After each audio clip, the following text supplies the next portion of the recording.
Bendecimos al Señor. Aleluya. Gloria, gloria, gloria, gloria, gloria, gloria. Aleluya. Poderoso Rey.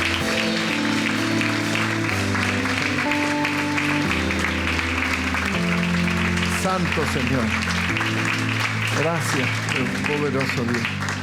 Si usted puede girar un poco y saludar a alguien y decirle gracias por ser parte de la familia, realmente honramos este día de oración, de comunión y ser parte de la familia, de la casa, de los hijos, de una casa local, una familia. Aleluya.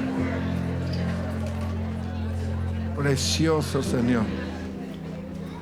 Que este 2020 todavía más y más y más sea manifestado sobre ti. Tome su lugar, por favor, tome su asiento.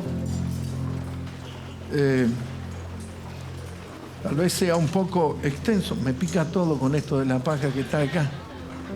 Ya de por sí me rasco la piel y esto me hace, no sé, hice una vinchuca y... Estamos hablando, yo quiero que tal vez sea, cuando me suceden estas cosas, puedo ser un poco extensivo, pero tomo un tema y soy enfático y vuelvo a como a martillar o a trabajar sobre esa misma porción. Entonces, hace unas semanas atrás y en otras reuniones, y ya lo hemos dicho otras veces, esa frase que dijo el gran científico y el gran sabio, que si una persona hace 3 veces la misma cosa y espera un resultado diferente, o es estúpido o loco. No se lo agarre conmigo, es lo que dijo el científico. Entonces, si una persona, vamos a decirlo todos juntos, si una persona, a ver, dígale de vuelta. No sé si el calor lo tiene mal, pero acá estamos fresquitos. A ver, dígale de vuelta. Si una persona hace 3 veces lo mismo y espera un resultado diferente, ¿es loco o estúpido? ¿Sí? Porque nadie puede hacer 3 veces la misma cosa y esperar un resultado diferente. Ahora, pregúntele a qué está solo. No le va a decir si sos loco. No. Vamos a tener problemas y aparte estamos saliendo en internet. Pregúntele a qué está a su lado. La pregunta sería, ¿qué cambios estás haciendo? A ver. ¿Qué cambio estamos haciendo? Porque es fácil decir la frase, pero tenemos que determinarnos, decir, bueno, está lindo, lo entiendo, pero ¿qué cosa estoy cambiando para producir un resultado diferente? Pues si yo quiero decir, yo me las arreglo, yo voy a hacer. Si yo no siembro y no trabajo y no produzco unas acciones, el resultado no va a ser el diferente. Y esto no es solamente para que nos emocionemos porque estamos en el inicio de un nuevo año y en esa emoción querramos hacer el cambio. No, es que realmente tenemos que determinarnos, producir y traer esos cambios. Ustedes saben que hace años venimos enseñando acerca de primero fruto y primicia, de traer lo primero en este comienzo de año, así como lo hicimos en el 2019, 18, 17, del primer mes del año traer las primicias al altar y de reunirnos como familia y comenzar a establecer ese principio, porque creemos en ese principio de las primeras cosas y después vamos a ir, no solamente creer, sino cómo a través de la Escritura nos enseña acerca de este principio. Entonces, una de las cosas que yo dije y lo tengo anotado acá, el error se produce cuando queremos comenzar un nuevo año siendo gobernados por una vieja mentalidad. Lo digo de vuelta, el error se produce cuando queremos comenzar un nuevo año siendo gobernados por una vieja mentalidad. Entonces, yo tengo que en este día, que Dios me dé gracia para ver cómo puedo derribar yo le escribí en mis notas una estructura mental. Ya es como esta estructura que se edificó este molino, hay como una estructura, un patrón en el cual se ha plantado y sobre eso se ha elevado una cultura y una manera de pensar que necesita ser cambiada. Entonces, el error se produce cuando queremos comenzar un nuevo año o cuando en las cosas del reino de Dios y los principios de Dios queremos gobernar con la vieja mentalidad. Romanos capítulo 12, versículo 2, todo esto lo hablamos en las otras reuniones. Dice que debemos ser transformados. Entonces necesitamos una transformación. Nuestros patrones, nuestros principios de pensamiento y mentales tienen que ser gobernados por la palabra de Dios. Entonces, cuando nosotros decimos que somos gobernados por principio y no por preferencia, entonces nosotros estamos cambiando la estructura de cómo nos ha hecho vivir la sociedad, el mundo, la cultura natural para traer la cultura del reino. Entonces, necesitamos ser gobernados por una nueva mentalidad. Entonces, una nueva mentalidad para una nueva temporada. A ver, dígalo conmigo, una nueva mentalidad para una nueva temporada, para un nuevo tiempo. Y eso es lo que vez tras vez vamos buscando en el Señor, que vamos estableciendo como un escalón, subiendo, ascendiendo, vamos por más, creyendo, confiando, y eso va produciendo un incremento. Entonces, traer ese principio y esa mentalidad. Entonces, también lo hablamos en las otras prédicas, que el Señor nos separó para que seamos un pueblo diferente, una nación diferente, para que seamos su pueblo. Por eso nosotros somos gobernados por principios diferentes. Por eso terminamos predicando en el fin de semana que tu amigo, tu vecino, tu conocido no va a entender lo que usted hace. No espere la aprobación de un incrédulo. A ver si se lo digo bien claro. Si no, mi mamá se puso mal y en mi familia ninguno me comprende. No se enoje con su familia, es que no están viendo, y si uno no ve, no entiende, no comprende, así es que no fuerce esa situación, pero que tampoco ellos quieran venir a imponer cómo usted opera, porque usted está aplicando los principios de la palabra. Entonces decíamos en la semana en el fin de semana, de que ninguno de los que no han nacido de nuevo, sino son amigos que realmente son cristianos y tienen la revelación de la palabra, no van a comprender tus acciones. Si usted va y les dice, mira, en nuestra iglesia vamos a traer las primicias, esa persona no solamente no lo va a comprender, puede atentar con tu acción de dar y de traer primero fruto a la casa del Señor y de operar en una mentalidad equivocada. Romanos dice que las cosas que sucedieron en el antiguo pacto y al pueblo de Israel sucedieron para nuestra enseñanza. A ver, dígalo, para nuestra enseñanza.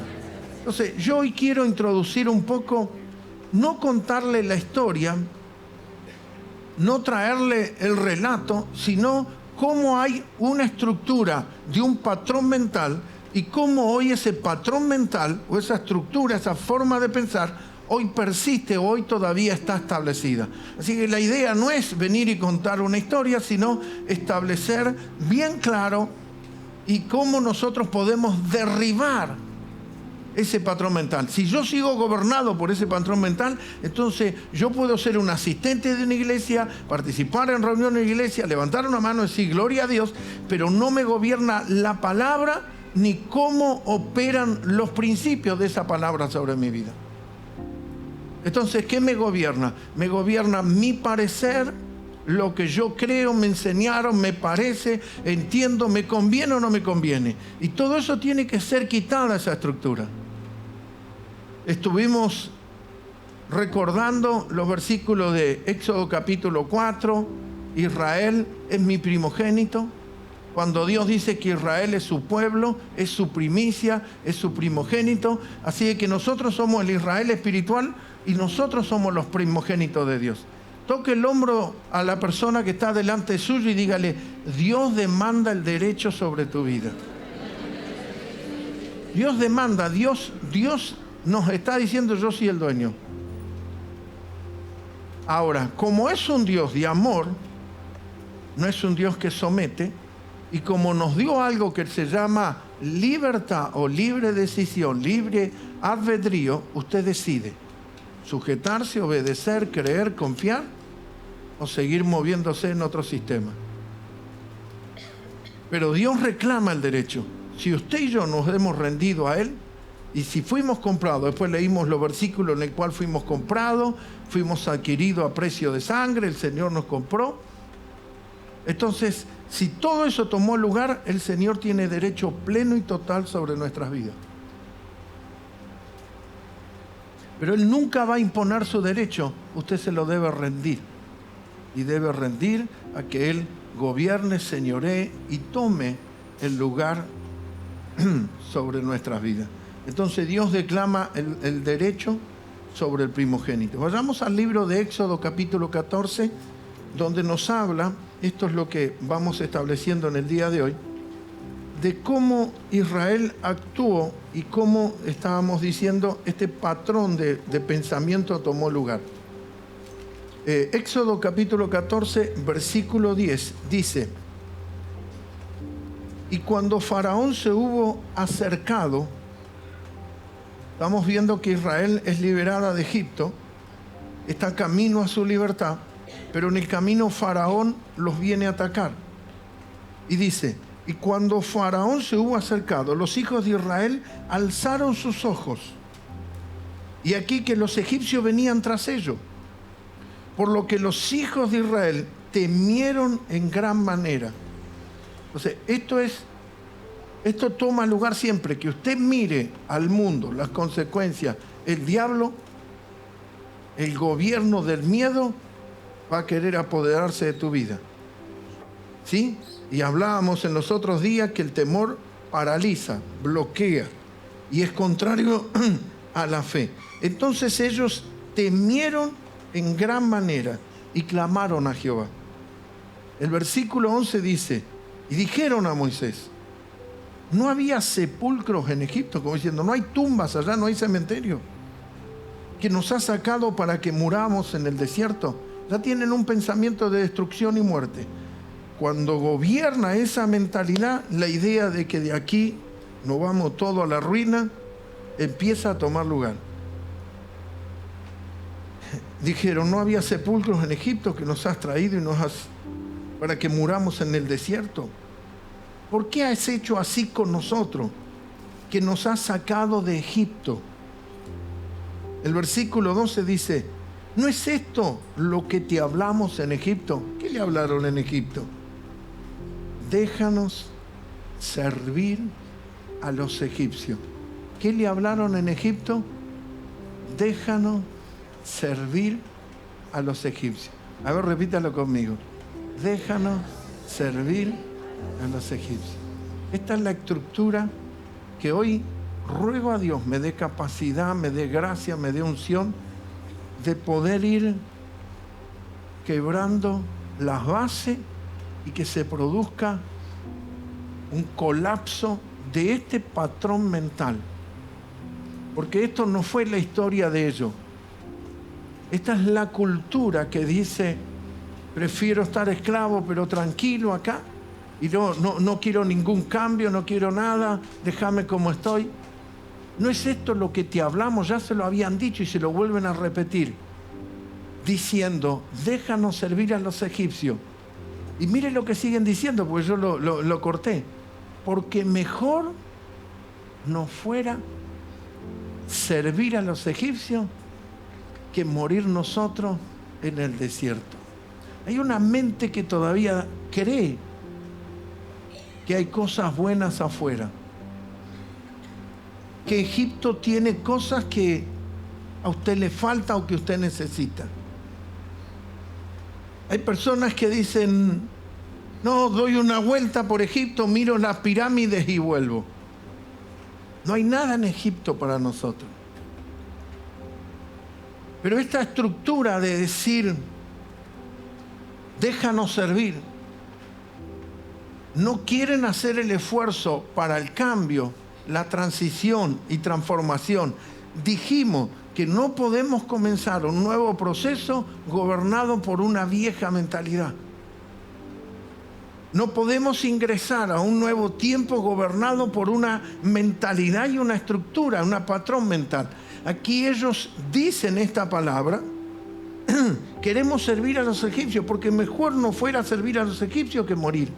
El versículo 13 dice, y Moisés dijo al pueblo, no temáis. O sea, nosotros siempre leemos esta palabra como dándonos aliento uno al otro y hablándonos victoria y todo eso. Pero ¿de dónde proviene? De que un pueblo cree que la posición de esclavo es mejor que la de dueño y señor. Y no estamos hablando de ser dueño para sentirnos más o superior, porque esa es la mentalidad del mundo, que quiere tener cosas para ser alguien, o sentirse alguien, o sentirse superior al otro o por encima del otro. No, nosotros no operamos en esa frecuencia. Nosotros no estamos queriendo crecer para poner el pie sobre otro. No, nosotros estamos queriendo tomar la posición que nos corresponde, la posición que Dios nos ha dado. Porque la Escritura es clara en el Nuevo Pacto. Dice que a libertad nos llamó Cristo. Entonces nos llamó a una posición libre. Pero hay personas que prefieren ponerse bajo Egipto y dicen, no, pero yo me acomodo acá y con esto es suficiente. Y el diablo lo llenó eso con un patrón o una posición de humildad. Y dice, no, pero yo no soy muy ambicioso. Yo soy una persona conformista. Y se metió una idea de una política en el reino de Dios, cuando Dios no te está hablando de eso. Eso está contaminado por la mente de este mundo. Y nosotros tenemos que tener bien claro, porque este es el patrón y la manera cultural en la cual muchos operan y trabajan. Dicen, no, ¿para qué querer cambiar o querer esto, querer lo otro? Yo me quedo bajo este sistema, bajo esta forma. Moisés le habla y le dice, y Moisés dijo al pueblo, no temáis, estad firme y ved la salvación que Jehová hará hoy con vosotros, porque los egipcios que hoy habéis visto, nunca más, para siempre los veréis. Ahora, parece que Moisés le está trayendo un mensaje nuevo. No, hacía horas que vieron milagro tras milagro y tras milagro y tras milagro, porque ya habían pasado las plagas en Egipto. Entonces no le estaba hablando de algo nuevo. Ellos habían sido testigos presenciales. Pero cuando una mente gobierna y esa mente empieza a operar desde el temor, que no es solamente una frase, el temor paraliza. No, no. El temor gobierna y controla, y así es como el diablo quiere operar. Donde uno se siente, es como que la cárcel es su lugar de refugio. No, así estoy bien. ¿Para qué más? ¿Para qué otra cosa? No nos saque de Egipto, queremos servir y ser esclavo en tierra de Egipto. Dios quería un pueblo que lo sirva para sí y quería mostrar a ese pueblo el favor de Dios. Este principio sigue vigente hoy. Usted no es un asistente de una iglesia, usted es un hijo de Dios. Usted pertenece a la familia del Dios de los cielos. Y Él es el Rey de Reyes y Señor de Señores. Y esos señores son los que están al lado tuyo, o señoras. Son príncipes y princesas del Dios de los cielos. No tiene que reinar ni la altivez, ni la soberbia, ni el sentirnos más, porque esa es la cultura del mundo. La cultura del mundo es mostrarse, mostrar poder, mostrar riqueza, mostrar bienes, mi reloj, mi remera. Yo miraba en una fotografía que mientras este jugador estuvo en Arabia Saudita, su reloj costaba $850.000. Mira que está a su lado, dígale, una casita de 850.000, ¿te va bien así? ¿Cuántas casas compraríamos? Y eso que acá en Argentina el dólar está caro. Pero no lo critico, se lo ganó el muchacho, le corresponde, pero el punto es el principio. Necesita tener algo para sentirse alguien. Nosotros somos alguien. Lo que va a venir, lo disfrutamos nada más. Amén. Si te regalan unos 850.000, usalo. Nunca me voy a olvidar cuando Di Rocco le regaló Di Rocco estaba en la casa de mis padres y mis padres lo atendían, y en una iglesia le sembraron una cadena de oro, pero hermosa. Y Di Rocco se la sembró a mi papá, y mi papá le cebaba mate a mi señora y le ponía el mate así, le hacía con la mano. Entonces de pronto le dice, ¿te gusta el mate? Y le hacía de vuelta, ¿no? Entonces mi esposa le decía, ¿qué le pasa, Pepe? Dice, no, te decía si te gusta, y le mostraba la pulsera así. Mi papá parecía un langa, un viejo de 80 años con la pulserita, ahí andaba. Y era que se la habían sembrado. Pero si usted lo tiene o no lo tiene, no te hace la diferencia. Nosotros tenemos que saber quiénes somos. El punto acá es que ellos querían permanecer en una posición de esclavo y como diciendo, no nos saque de acá, te lo hablamos, ¿para qué nos sacaste de acá? Pero Dios se estaba glorificando y se estaba manifestando y estaba mostrándose a su pueblo, pero su pueblo quería permanecer en esa posición. Entonces ellos dicen, déjanos servir a los egipcios. Y dice el versículo 14, Jehová peleará por vosotros y vosotros estaréis tranquilos. Mire todas las confesiones y la palabra que solamente que ellos confiando, Dios no le pedía, ni que ellos hagan esfuerzo, ni que ellos tengan que tener sudor de la frente, creer. Dice, entonces Jehová dijo a Moisés, ¿por qué clama a mí? Di a los hijos de Israel que ¿qué? Que marchen. Dígale a que está a su lado. Algo hay que hacer, dígale, algo hay que hacer. Y Dios le habla a Moisés, le dice, y tú alza tu vara y extiende tu mano sobre el mar y divídelo. Y entren los hijos de Israel por medio del mar en seco. Y aquí yo endureceré el corazón de los egipcios para que los sigan. Y yo me glorificaré en Faraón y en todo su ejército, en sus carros y en su caballería. ¿Cómo es que Dios se va a glorificar en el ejército enemigo? Sí, porque era el poder bélico más grande y más poderoso. Y Dios sacaba a un pueblo sin arma, sin ejército, sin soldados, sin espada, solamente con el brazo de Dios. Solamente que crean que Dios los liberaba. Ahora, Egipto no es solamente una figura. Egipto no es una historia del Antiguo Testamento. Egipto es una imagen y es una tipología de cuando nosotros éramos esclavos del pecado y la posición de esclavitud. Porque hay personas que cuando vinieron a la iglesia y comenzaron a comprender los principios espirituales, dicen, pero acá te ponen muchas cosas, acá te piden esto, te piden lo otro. No, nadie te pide nada. Si usted empieza a tener la nueva naturaleza, si usted permite que la nueva vida de Cristo tome lugar dentro suyo, solamente el obrar de esa nueva naturaleza va a tener una demanda diferente. Pero si usted sigue escuchando los comentarios de este mundo, si usted sigue recibiendo la información que habla este mundo, si usted sigue hablando lo que habla este mundo, entonces difícilmente tu mente va a ser transformada. Porque usted va a operar en ese sistema. Mire lo que dice el Salmo 106, versículo 5. Salmo 106 está refiriéndose a todos estos relatos. Salmo 106, versículo 5.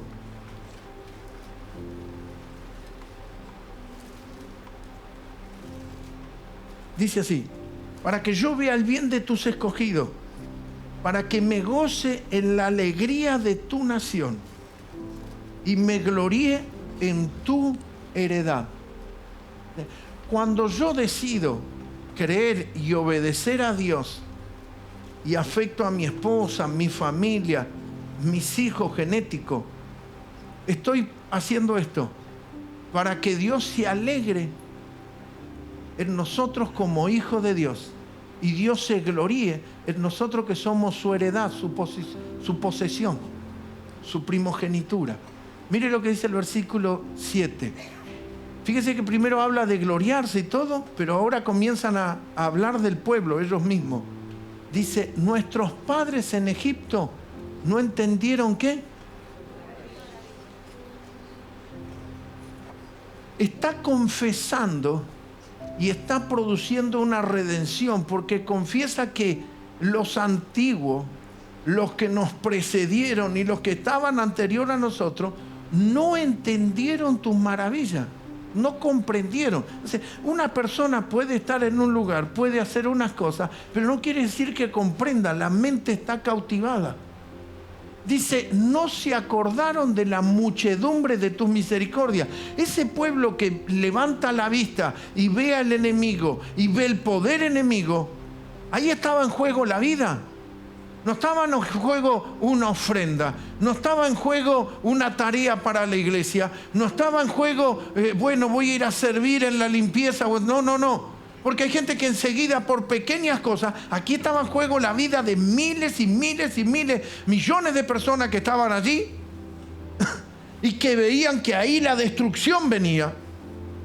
Pero ellos se habían olvidado de que ese Dios los sacó de Egipto, ese Dios le dio la riqueza de Egipto, los libera de la esclavitud, donde Dios traía unas densas tinieblas sobre el pueblo de Egipto, pero en Israel había luz. Ellos tenían plaga, pero Israel disfrutaba de la vida. Ellos padecían las langostas, los piojos y tantas otras cosas, y sin embargo el pueblo de Israel vivía diferente. Es que Dios continuamente quiere mostrar esa diferencia.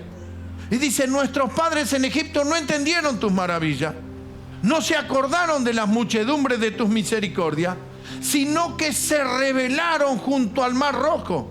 Este relato, se rebelan y se enojan con Moisés diciendo, ¿para qué nos trajiste? Si nosotros te lo dijimos, déjanos servir a Egipto. Entonces, cuando es gobernado por una estructura así, la persona no quiere cambiar, quiere seguir en esa posición. Pero el punto es que si usted es un hijo de Dios, Dios no te hizo nacer para la esclavitud. Dios no te hizo nacer para la cueva. Dios no te hizo nacer para padecer enfermedad y que otro tenga gobierno sobre tu vida. Dios te hizo nacer para una esperanza gloriosa y divina, dice la Escritura. Y donde Él se va a glorificar. Y dice, sino que se rebelaron, el versículo 8. Pero Él los salvó por amor a su nombre, para hacer notorio su poder. Y eso es lo que Dios hoy quiere seguir operando. Hay personas que todavía dicen, no, yo camino seguro, déjame a mí con lo mío, yo sé lo que te digo. Y entonces tienen un patrón que todavía los gobierna, que es el sistema antiguo, que es el sistema que tal vez le enseñó un tío, un primo, el hermano, el compañero de trabajo. Dice, no, vos déjame con lo mío, tranquilo. No quieren cambiar, no quieren ser gobernados por los principios de la palabra. Y quieren mantenerse en esa posición. Y quieren seguir viviendo de esa manera. Entonces nosotros podemos seguir leyendo aquí lo que dice, pero lo salvó. El versículo 9 dice, reprendió al Mar Rojo y lo secó, y les hizo ir por abismo como por un desierto. Los salvó de la mano del enemigo y los rescató de la mano del adversario. Cubrieron las aguas a sus enemigos y no quedó ni uno de ellos. Entonces creyeron a sus palabras y cantaron alabanza. Nosotros no podemos seguir en el proceso de cabeza dura. Dios muestra su poder y después damos cántico. Alguna vez hay que madurar. Alguna vez tenemos que ser alguien que realmente está maduro y comienza a creerle. No que espera el resultado y después aplaude. Nosotros funcionamos por fe y no por vista, dice el Nuevo Pacto. Nosotros somos hijos de la libre y no de la esclava. Nosotros somos hijos de Sara y no de Agar la egipcia. Nosotros somos una nación santa, un pueblo escogido por Dios. Nos ha elegido para ser su nación. Seguimos con el Salmo. El versículo 13 dice, bien pronto olvidaron su obra. Nuevamente, el ciclo. No esperaron su consejo. Se entregaron a un deseo desordenado en el desierto. El ciclo que empieza a tomar lugar. Se olvidan de la palabra, se olvidan de Dios, se olvidan de los milagros y se entregan a un deseo desordenado, a una pasión desordenada. Esto sería lascivia, deseo desordenado. Lo que ocurre es que nosotros únicamente unimos lascivia a sexo, pero tiene que ver con todo deseo desordenado en el desierto. Y tentaron a Dios en la soledad. Y Él le dio lo que pidieron, mas envió mortandad sobre ellos. Tuvieron envidia de Moisés en el campamento y contra Aarón, el santo de Jehová. se rebelan contra la autoridad. Este es el patrón que empieza a tomar gobierno. Le tiene en serio y dice, mira, ¿y este quién es? ¿Por qué lo tengo que seguir? ¿Y por qué le tengo que hacer caso al pastor? ¿Y por qué hay que hacer todo lo que el pastor dice? ¿Y quién es el pastor? Ah, claro, porque vos lo ves a él, siempre le sirven el té, le sirven el agüita, y él está de lo mejor. Empezaron a tener celo. No entendían los principios de honra, de gobierno, de autoridad, del hombre enviado, del hombre que Dios estableció, que estaba sobre ellos. Y no solamente se enfurecieron contra ellos. Y dice, y contra Aarón el santo. Entonces se abrió la tierra y los tragó en Datán. A Datán. Y cubrió la compañía de Abiram. ¿Qué sucedió? Los que se rebelaron contra Moisés y Aarón, los que se rebelaron contra el liderazgo. Ese es el espíritu que hoy está en el mundo, el espíritu anárquico. El espíritu, ¿por qué tengo que traer la primicia? ¿Dónde está escrito? ¿Y quién dijo? ¿Y por qué lo tengo que hacer? ¿Porque el pastor lo dijo? No, te vamos estableciendo y vamos enseñando al principio. Opere sobre esto. Después la decisión es personal. No manipulamos las enseñanzas, no manipulamos la escritura, no fluctuamos la palabra, estamos enseñando con pureza el mensaje y te vamos diciendo, este patrón de estructura mental es el que hoy todavía predomina. No quiero cambio, estoy conforme como estoy, está bien así, pastor, no me pida más, está bien, ya está suficiente. Usted no está para vivir en esa posición, hay mucho más de lo que usted imaginó, pensó. Por eso queremos llevarte a más. Por eso necesitamos derribar esa estructura mental y ese patrón de pensamiento que predomina hoy. Pasemos al versículo 24 al 25. Pero aborrecieron la tierra deseable, no creyeron a su palabra. Hay una tierra, hay una posición. Ahí era geográfico, hoy es espiritual. Aborrecieron la tierra deseable, no creyeron a su palabra. Hay mucha gente que el conformismo. ¿Cómo es que alguien se conforma con ser sirviente? Parece impensado. Pero hay personas que ya le tienen miedo a los cambios, a los desafíos. No me pida que haga esto, no me pida que haga lo otro. Solamente quieren ser un sirviente. ¿Qué dijo Jesús? ¿Cómo opera el sirviente? Tú le dices ven y viene, le dices ve y va. Entonces un sirviente obedece orden. Un sirviente no piensa, no medita, no calcula, no razona, simplemente obedece. Se somete a la dirección de otro.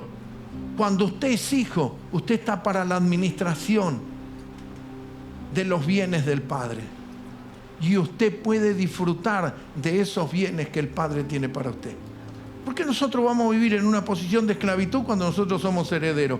¿Por qué nosotros vamos a desechar y despreciar la tierra? Dice, no creyeron a su palabra. ¿Cuánta gente hoy que no cree a la palabra de Dios? Usted le establece la palabra y dice, bueno, no siento, y empiezan con las emociones y los sentimientos. Esto no tiene que ver con emoción, esto tiene que ver con principio. La Escritura lo dice así, si lo sentí o no lo sentí es otra cosa. Dios no te pidió que lo sientas, Dios no te dijo que ibas a sentir calor, frío o que ibas a sentir un shock. No, dice, cree esta palabra y se cumplirá.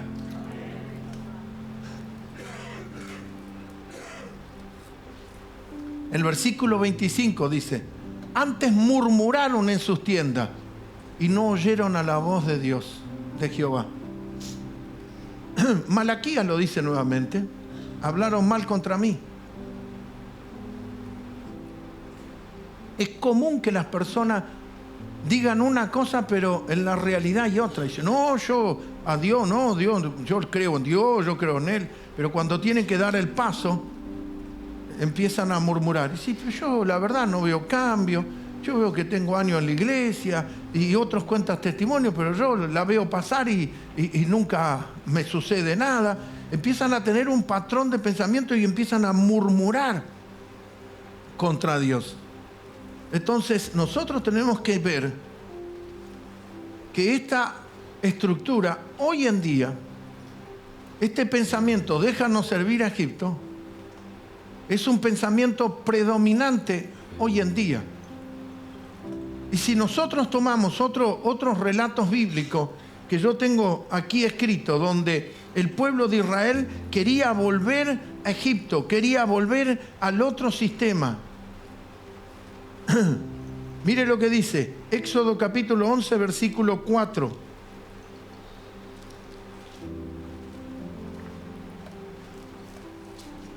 Éxodo 11, 4.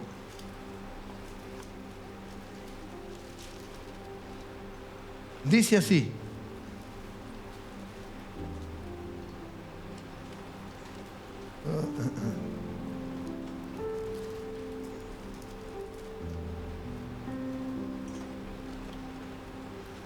Déjeme un minuto.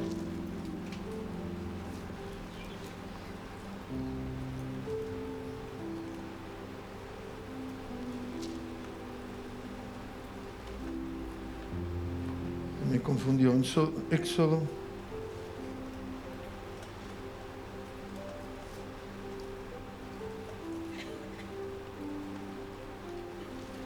Bueno, habla de la gente extranjera, lo anoté mal. La gente extranjera que se mezcló con ellos. La gente... ahí me acordé. Número, perdón. Discúlpeme. Número 11.4 dice, la gente extranjera que se mezcló con ellos tuvo un vivo deseo. Y los hijos de Israel también volvieron a llorar y dijeron, ¿quién nos diera a comer carne? ¿Quiénes fueron los que empezaron a mover a la masa? Ábrelo conmigo. La gente extranjera. La Biblia lo dice, que la gente extranjera. La gente extranjera que se mezcló con ellos. Los que eran egipcios o de otros pueblos y vieron que Dios estaba con ellos y quisieron salir libres de Egipto. Pero querían seguir con aquella mentalidad. Y decían, allá tenemos comíamos linda carne.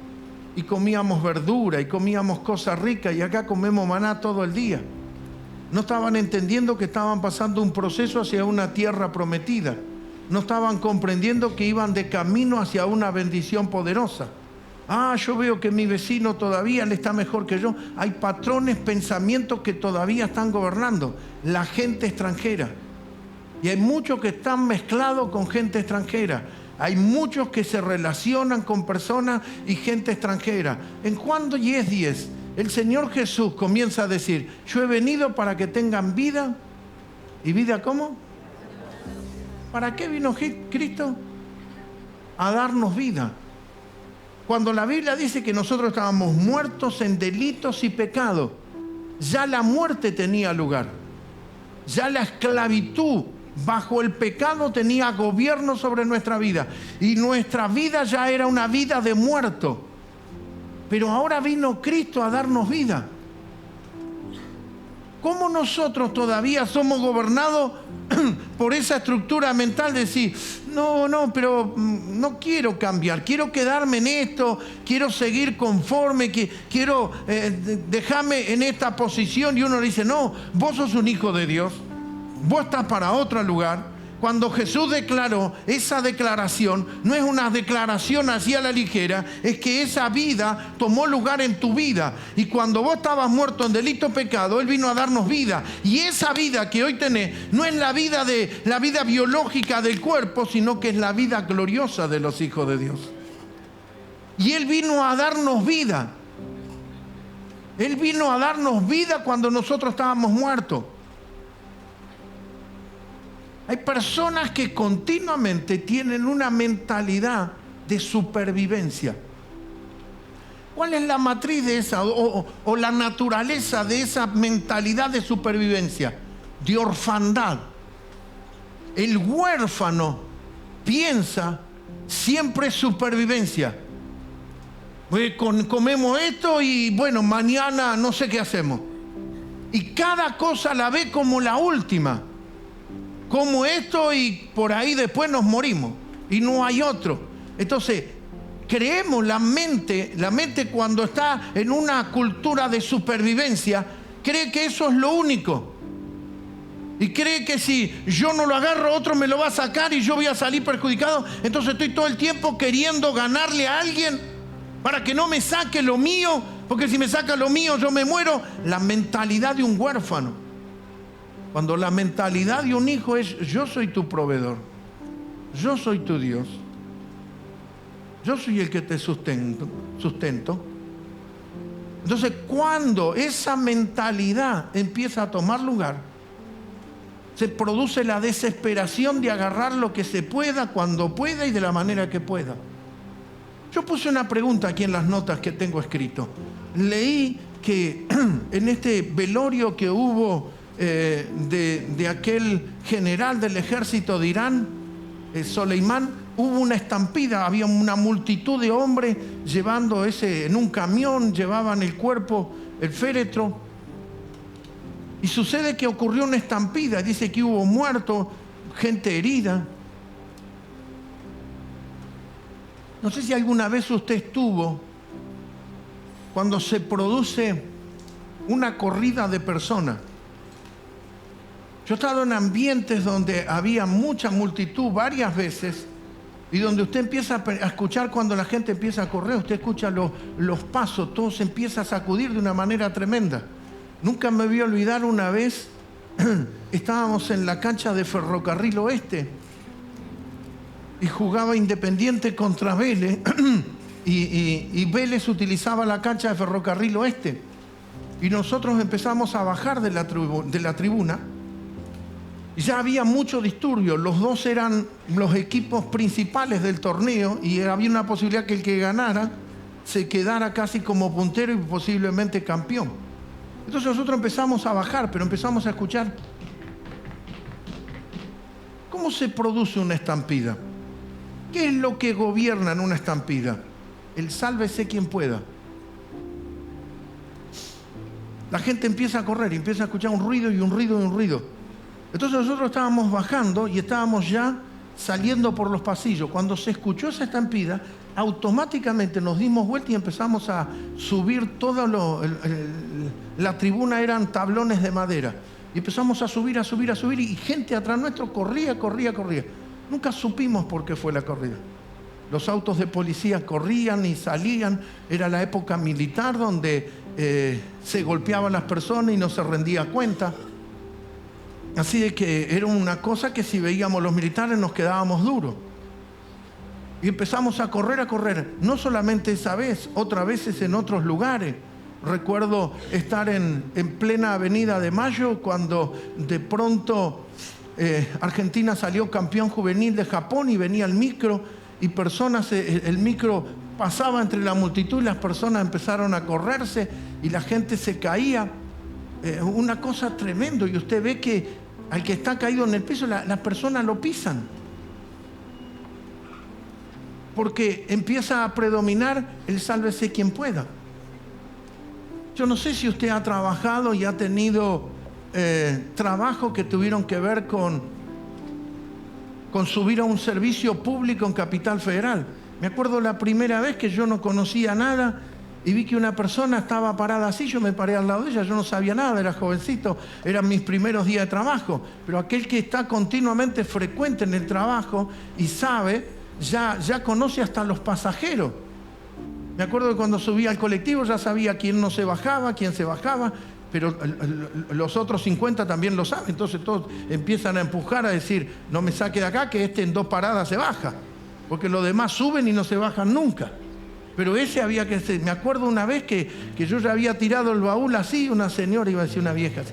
No, tiró toda la carrocería y se sentó y me senté a upa, me dio vergüenza, así me paré. Y la mujer se sentó adelante antes que yo. Esa cosa de sálvese quien pueda. Me acuerdo que estaba la línea blanca así y yo después me comprendí que ahí es donde para y se abre la puerta del subte. Y me acuerdo que cuando lo aprendí en la segunda vez me paré ahí. Vino el subte y todos los que estaban atrás, ¡prum!, entraron antes que yo. Porque ¿qué predomina? Cocodrilo que se duerme es cartera. El sálvese quien pueda. El yo hago la mía y el otro que se la arregle. Entonces, cuando ese patrón de pensamiento empieza a gobernar, cuando esto impera, las acciones más bajas del ser humano comienzan a cobrar vigencia. La pregunta al revés sería, ¿Cómo se construye confianza, fe, fidelidad? A través de demostraciones de hechos. Y Dios se lo demostró. Dios no le pidió nada. Le dijo: Israel, los voy a sacar de Egipto y voy a ir ante Faraón. ¿Y cómo fue Moisés ante Faraón? Dios me envió. El Dios del pueblo de Israel me envía a Faraón. Deja salir a mi pueblo. Y empezaron los milagros y los milagros y los milagros y los milagros. Ellos no tuvieron que hacer nada, solamente eran espectadores de los milagros. Cuando hubo 3 días de densas tinieblas y oscuridad en la casa de los hijos de Dios, había luz. Ese es un principio que hoy tiene lugar. Mientras todo este mundo está en tinieblas y en oscuridad, en la casa de los hijos de Dios hay luz. ¿De dónde proviene esa luz? ¿Porque tenemos un abono mejor en energía? No, porque al partir el pan, eso produce revelación. Y la palabra es luz, es lámpara. Y como somos una casa que continuamente está partiendo el pan, empieza a tomar lugar la luz, la revelación de Dios. Entonces, ¿cómo se construye esa fe? Con acciones y testimonio. Y que nosotros comenzamos a ver cómo Dios hizo esto, cómo Dios hizo lo otro, cómo Dios operó y cómo Dios trabajó. Esas acciones se han manifestado continuamente. Y hemos visto la mano de Dios y la provisión de Dios y lo sobrenatural de Dios. Pero si todavía nosotros, cuando yo le hablo de estructura, ¿qué es lo que mantiene este cuerpo parado? Son la firmeza de los huesos. Los huesos serían como las vigas, las columnas de un edificio. Los huesos son lo que le dan la firmeza. Si este cuerpo no tendría hueso, sería una masa de carne toda fofa. Los huesos es lo que le dan la estructura al cuerpo, la consistencia. Lo demás es todo un tejido flojo. Si la estructura tuya, en lo que le da consistencia a tu vida, son los patrones mentales de la orfandad, del sálvese quien pueda, del pensamiento de mejor esclavo que por lo menos subsisto, cuando usted puede ser un príncipe del Dios de Israel, entonces eso es lo que va a sostener tu vida y no la palabra. Y no la palabra. ¿Cómo dice la Escritura? La Escritura dice que andamos por fe y no por vista. Por eso el que no cree dice: muéstrame para que te crea. Mostrame y te voy a creer. Pero cuando uno cree, no se trata de ver sino de creer. Y esa creencia está en la confianza. Y esa confianza se desarrolla en la relación y comunión con el Padre, el Hijo y el Espíritu Santo. Dios llama a su pueblo a santidad. Y santidad no es como antiguamente nos hablaban de abrocharse la camisa y corbata y saco. No, de un pueblo apartado, sacado de la cultura de este mundo, fuera de, para que empiece a creer a un Dios y Padre que dice: ustedes son mi primogénito. Ustedes son mi especial tesoro. Dios quiere que su pueblo se distinga, sea notorio, sea supremo por encima de los otros pueblos. Donde este pueblo sea un pueblo por su fuerza en las convicciones de la palabra de Dios y las revelaciones de las Escrituras. No en tradiciones ni sistema de hombre. Convicciones. Que sea un pueblo que se distinga y sobresalga por su forma de pensar, actuar, su forma en la que vive, en la que habla, en la que se conduce. Un pueblo que no camina en el sálvese quien se pueda. Un pueblo que opera en misericordia. Un pueblo que sabe lo que es la piedad. Que no ando pensando en mí, porque si yo no me ocupo de mí, nadie se va a ocupar de mí, sino que puedo atender al prójimo y Dios va a suplir mis necesidades. Proverbio dice que el que atiende al pobre no va a pasar necesidad. El que se ocupa del pobre jamás va a estar en apretura. Así que si yo atiendo al pobre, al necesitado, el principio comienza a tomar lugar en nuestra vida. Esta diferencia debe ser visible, debe ser notoria, debe ser manifiesta, no hablada. Porque si no seremos como los políticos que hablan y dicen cosas. No, debe ser manifiesta, debe ser vivencial. El vivir piadosamente. La figura de un anticristo es que niegan la eficacia de la piedad. La figura de un hijo de Dios es que creemos, confiamos, nos movemos y tenemos en nuestra vida piedad. Dios nos llama a vivir y ser en una consonancia a la fe que sirve, a esa fe que sirve como fundamento a la verdad. Que le creemos a la verdad. Mi esposa me hablaba hoy en el desayuno que la verdad no es la verdad de este partido, la verdad no es la verdad de este país, nación, la verdad no es de un gobernante, de un presidente. La verdad es una persona. La verdad no es lo que tú ves o te informaron o leíste desde una posición y el otro del otro. No es tu verdad, mi verdad. La verdad es una persona. Y esa persona se llama Cristo. Él dijo, yo soy el camino, la verdad y la vida. Y nosotros debemos conocer la verdad. ¿Y cómo conocemos la verdad? No tu verdad. Es cargando la persona de Cristo y cargando el Espíritu de Dios dentro de nosotros. Cuando Israel le dice a Moisés, se lo está diciendo a Dios y le está diciendo, déjanos en la posición de esclavo, no queremos cambio, no queremos modificar, no queremos cambiar nada, queremos seguir viviendo de esta manera. Queremos quedarnos así, que así estamos cómodos. Pero Dios dice, tengo una tierra ancha y una tierra de bendición. Cuando nosotros hablamos de primicias y primeros frutos, estamos sacudiendo una estructura de temores, patrones mentales, culturales, que han gobernado nuestra vida. Pero hoy nosotros somos gobernados por los principios. Hoy debemos quebrar con esa cultura y con esa matriz de huérfano, porque ya no estamos más solos. Ya somos la nación santa. Ya somos la familia, el pueblo del Dios de los cielos. Esta diferencia debe ser visible y debe dar gloria a Dios. No vivimos para nosotros. Lo que somos, hacemos, podemos, todo es para Él.